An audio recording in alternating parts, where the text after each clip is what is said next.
अस्सलाम वालेकुम। ये मैं आज रेसिपी मीट लवर्स लोग के लिए लेके आई हूँ, जो मैं एयर फ्रायर में बनाई हूँ।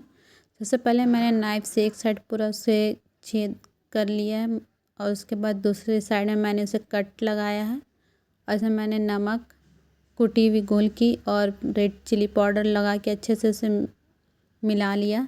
वही सेम प्रोसेस मैं आगे साइड भी कर रही हूँ। नमक, गोल की और रेड चिली पाउडर से अच्छे से उसे मैरिनेट कर रही हूँ। मैरिनेट करने के बाद मैं इसमें थोड़ा सा ऑयल लगा रही हूँ, क्योंकि ये मैं एयर फ्रायर में बनाऊंगी। ऑयल लगाने के बाद मैंने एयर फ्रायर में इसे डाल दिया है और इसे मैंने 40 मिनट्स के लिए किया था और ये रहा हमारा